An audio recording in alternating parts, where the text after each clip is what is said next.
Bismillahirrahmanirrahim. Assalamualaikum warahmatullahi wabarakatuh. Saya Rizky Haloman Sregar, NIM 0501193212 dari jurusan Ekonomi Islam Istanbul 2016. Nah, pada kali ini kita akan membahas tentang kemiskinan dan distribusi pendapatan. Nah, di dalam lingkup pelajaran kita pada kali ini, yang mana kita ketahui kemiskinan itu mempunyai standarisasi seperti apa sih yang dikatakan dengan kemiskinan. Bahwasanya kemiskinan itu banyak, ada beberapa golongan. Yang pertama yaitu kemiskinan dalam ekonomi, yang mana dia tidak bisa memenuhi kebutuhan hidupnya sehari-hari selayaknya manusia yang memang membutuhkan haknya tersebut. Baik itu kemiskinan secara sosial, kesenjangan dalam bermasyarakat, ini merupakan hal-hal yang memang harus kita perhatikan. Nah, untuk kemiskinan di Indonesia itu hampir masih banyak didapatkan di negara-negara berkembang. Nah, ini adalah salah satu penyakit yang belum bisa diantisipasi dan memang belum bisa dikelola oleh pemerintah supaya kemiskinan itu berkurang.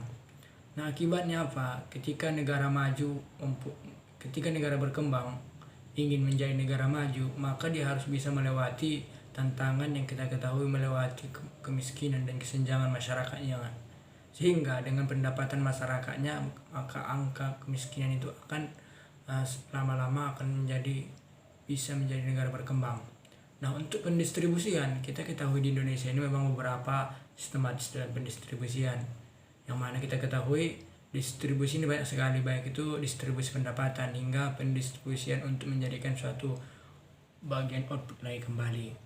Nah, kita ketahui dalam pendistribusian ini adalah hal bagaimana kita memanfaatkan pendapatan yang kita lakukan secara dari pekerjaan kita. Kita ambil contoh seorang petani, dia akan mendapatkan pendapatan dari hasil tani yang dia jeripayakan dalam 1 tahun ini. Nah, setelah dia mendapatkan itu, tentu ada distribusi yang dilakukan oleh seorang petani. Nah, tiap golongan itu berbeda pendistribusiannya, baik itu golongan hingga profesi dan bagaimana kebiasaannya sehari-hari seperti itu. Maka kita harus melihat seperti apa, di mana posisinya, kita akan bisa mengetahui seperti apa distribusinya. Nah, untuk contoh seperti tadi, seorang petani pasti dalam pendistribusiannya tidak akan panjang-panjang.